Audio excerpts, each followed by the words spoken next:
Раз.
Good afternoon. I want to thank everybody who joins us. My name is Ola Atamanova and Ukraine Media Center Ukrinform continues its operation. Today is day 398 of the full-scale invasion of our homeland by the Russian aggressor.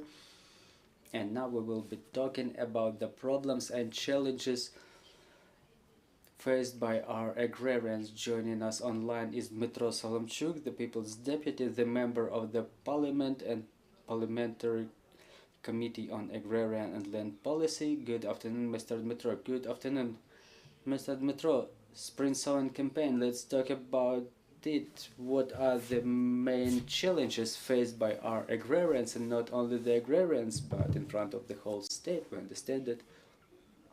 Well, the biggest problems, I think, are in Mykolaiv, Kharkiv, Kherson regions, where large areas of land are contaminated with mines or other types of trash, the debris. So there are two machines that were handed over to the State Emergency Service provided by Warren Buffett. 6 more are coming. They are purposed for demining. The situation is quite complicated there. The agrarians' facilities are damaged there, the material is damaged, so it's the most complicated situation for them over there. When it comes to the northern and central Ukraine, the main thing was funding. The loan started working for the spring sowing campaign. More than 5,000 different businesses, from the small ones to medium, started working already. In fact, there are more than 300,000 hectares sown with different crops. The weather conditions deteriorated a little bit. The temperatures are freezing, so the mass sowing campaign will actively start after the Easter, after the 16th of April. Mr. Dmytro, we were talking a lot to the representatives of local governments in Mykolaiv and Kherson regions, Sumy and Chernihiv regions. They all mentioned the same problem. The huge problem is demining of territory. Will the sowing campaign take place in those territories on one hand? On the other hand, we understand that there is the State Emergency Service, which was coming to us too. They presented their demining programs. They were saying that they would set priorities, the priority regions that should be demined. They should be demined first. So to what extent those regions will be able to join the sowing campaign? Do we understand already that there are some regions that, due to certain reasons, to high density of mining, will not be able to get involved in the sowing campaign? Well, unfortunately, demining is a dangerous and a lengthy process. If we say, for example, Chernihiv region, it's almost all demined, and the sowing campaign will be taking place there. There are also businesses who lost all the material, all the machinery there. They will be supported with their specialized machinery, and when it comes to Kherson region, the vast majority of the territory is mined there, but there are also businesses who should be supported with material, but their areas, their territories are already demined. According to my forecast, if we take all the territory, we won't be able to demine everything before this sowing campaign. So I think that 200,000 or 300,000 hectares won't be sown this spring, unfortunately, because again the demining is a lengthy and complicated process. But it's good, fortunately, that the machines for the demining machines are coming. They work on a depth of up to 60 centimeters, and they, what's most important, that they save the lives of the state emergency servicemen. So 12 brigades of the miners are working together with the units of the state emergency service. Well, many experts say that upon the summary of this agrarian year, we expect the harvest in the country to fall. So if we calculate it in the on the government level, what will be the figure of such fall? So if we compare the areas that were sown last year and to be sown this year, they are almost the same. The factors are such that not all of the agrarians, they may deal with their financial problems, and the biggest factors that can be analyzed further on will be the weather conditions. We had a winter with very little precipitations. The water reservoirs are not filled with water. Now there are rains coming, which is very important for the spring sowing campaign, and it's also very important to have rains in the summer and in the autumn. For example, when there are intense rains in the autumn, the agrarians may lose part of their harvest, for example, because it gets deteriorated. So we hope that this year it will be difficult.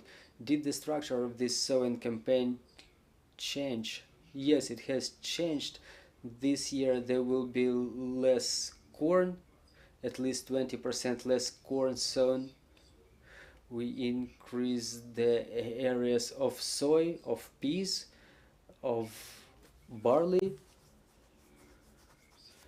and all the agrarians almost across all the regions of Ukraine increase their land plots for vegetables, because we're short on vegetables, specifically the onion. Sometimes we see that the onion is being imported. It's not enough in the market. You see the price in the supermarkets, and also due to the energy crisis created by Russian Federation, there were losses of vegetables in the storages, and this is why there is some deficit. But we're coming to the period when the vegetables from the small greenhouses are coming to stabilize the situation. We realize that we need more tomatoes, more bell pepper, onion, cucumber, beet, and the agrarians increase the areas for sowing those types of vegetables. Dear colleagues, do we have any questions on the floor? Good afternoon, Anastasia Kravchenko, Ukrinform. First of all, I would like to ask for details about those demining machines. Are they come in sufficient numbers, and where are they supposed to work? Are they going to work only in Kherson region or in other regions too, and to what extent it will help expedite the demining process? And another question is about the tax exemptions. The Ukrainian Agrarian associations, they asked the parliament to preserve the tax exemptions for agrarian sector that parliament intends to cancel in July. Does the parliament consider any opportunity to preserve those tax exemptions or to have them replaced with other instruments of support to support our agrarian sector? Thank you. Well, as to the demining machines, they're self-propelled. They are provided by the foundation of Warren Buffett. There's a lot of equipment for pyrotechnics coming too. The fund also paid for the training for those machines. They will be working in Kherson region, and the other machinery that I mentioned will be coming to Kherson region too, because this Kherson region is the region which is most densely polluted with the mines.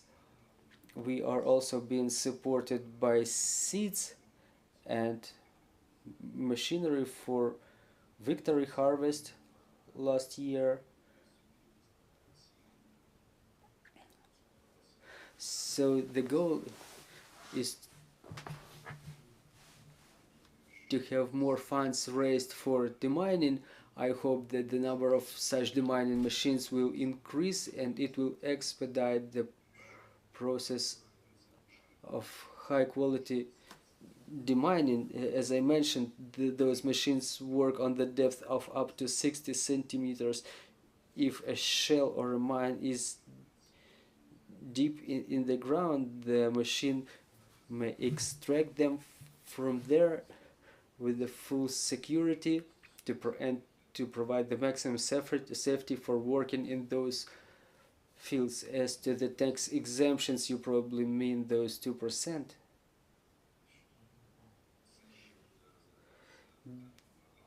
That will be still considered and discussed in the parliament, and we'll see the final resolution made later.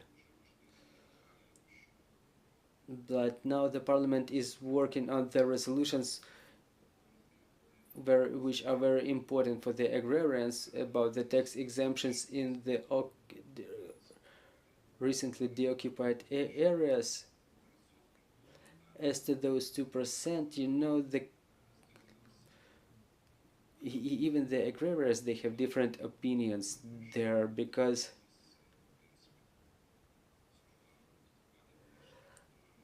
it was not a big number of businesses who switched to that taxation scheme. Many agrarians were saying it would have been good to have the taxation at 2% level.